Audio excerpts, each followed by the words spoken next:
Assalamualaikum warahmatullahi wabarakatuh. Selamat pagi siswa-siswi kelas 8 yang Bapak banggakan. Bertemu kembali dengan Bapak dalam mata pelajaran IPA, yaitu ilmu pengetahuan alam. Sebelum kita memulai pembelajaran kali ini, kita buka dulu dengan membaca basmalah. Bismillahirrahmanirrahim.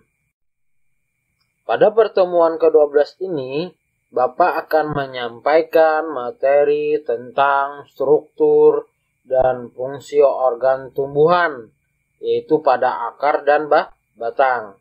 Nah, sebelum Bapak menyampaikannya, Bapak ingin menyampaikan terlebih dahulu tujuan pembelajarannya.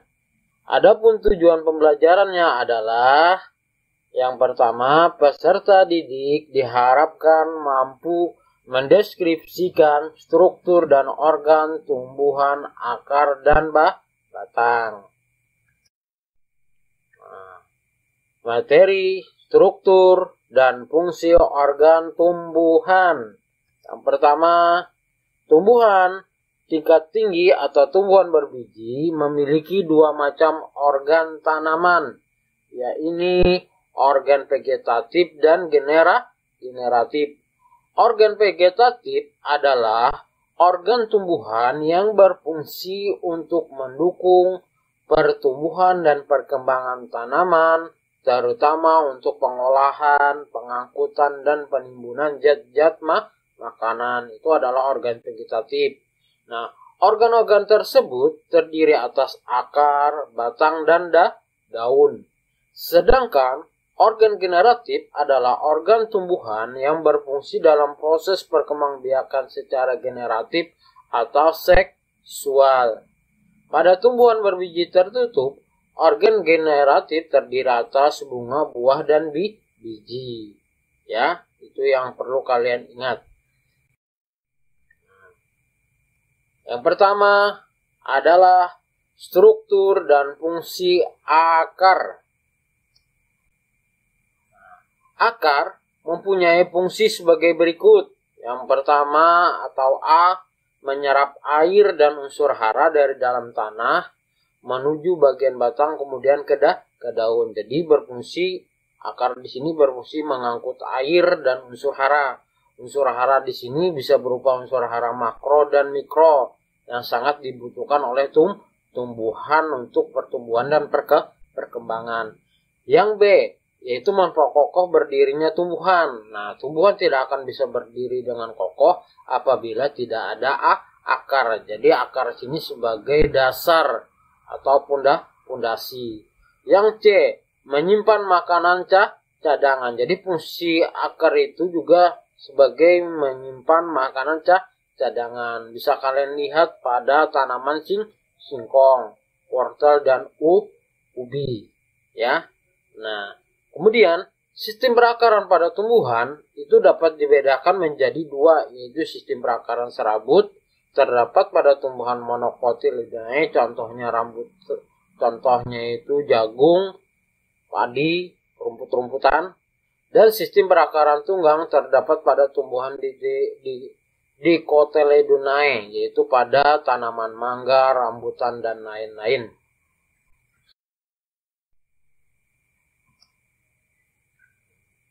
Akar tumbuhan dapat mengalami yang namanya perubahan bentuk sesuai dengan fungsinya.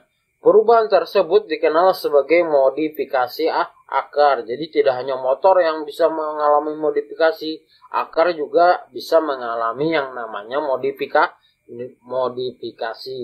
Nah, Bapak akan menjelaskan beberapa bentuk modifikasi akar sebagai berikut. Tolong diperhatikan. Yang A, akar banir atau botris, merupakan perkembangan pangkal akar lateral yang berfungsi untuk menegakkan berdirinya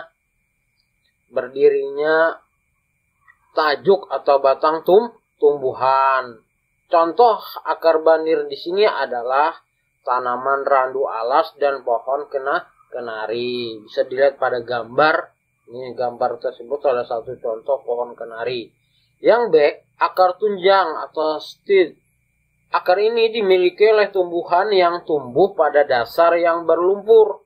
Nah, yang mana akar tunjangnya di sini berfungsi menopang berdirinya tajuk atau batang tumbuhan tersebut. Contohnya di sini adalah tanaman pandan yang biasanya digunakan sebagai pewarna hijau. Ya. Nah, kemudian yang C, akar udara atau radish iris. Akar ini dimiliki tumbuhan epifit.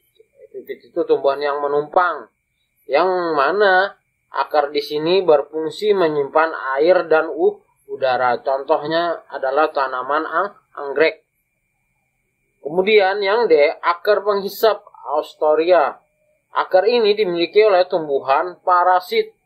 Parasit di sini tanaman yang menumpang, sudah numpang ngambil makanan yang dia tumpangi. Jadi dia merugikan.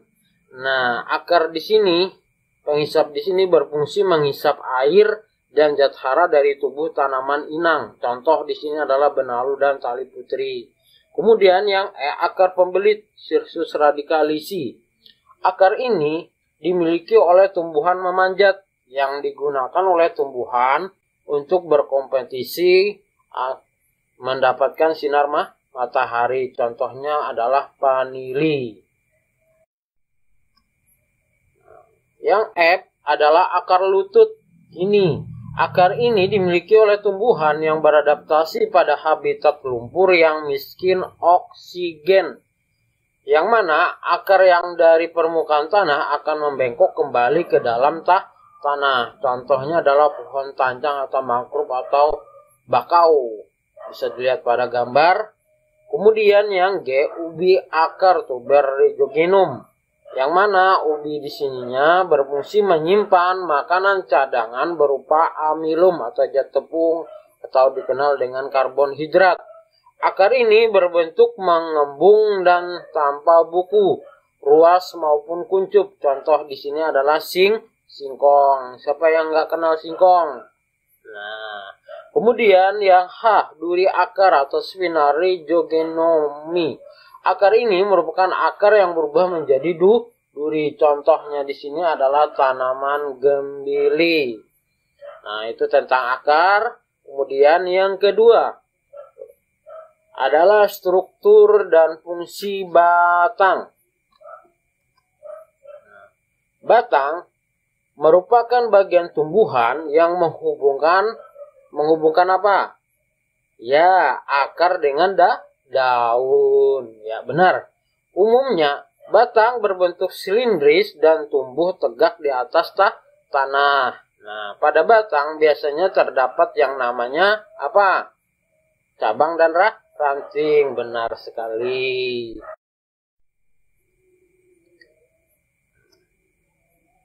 Fungsi batang bagi tumbuhan.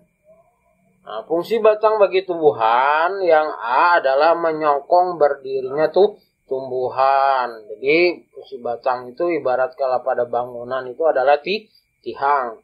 Kalau tidak ada tihang, maka tidak akan berdiri sebuah bangunan.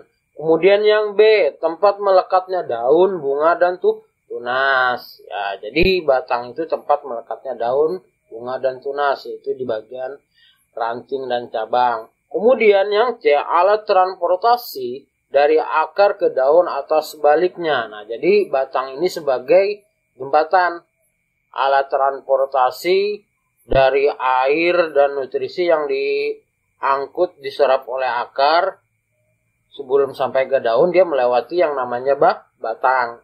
Kemudian yang D, menyimpan makanan cadangan. Jadi tidak hanya pada akar tempat menyimpan cadangan makanan, tapi batang juga pada tanaman tertentu tempat menyimpan makanan cadangan. Contohnya di sini adalah tebu dan sagu. Yang mana sagu ini salah satu makanan pokok pada provinsi tertentu di Indonesia. Nah, kemudian yang E adalah batang yang berklorofil dapat digunakan untuk fotosintesis, misalnya pada batang kaktus. Nah, batang tumbuhan juga dapat mengalami perubahan bentuk sesuai dengan fungsinya tadi, yang mana perubahan tersebut dikenal sebagai modifikasi batang.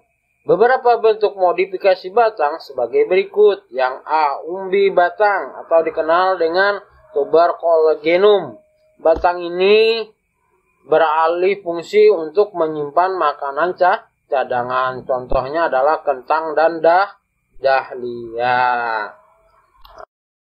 Dan apalagi?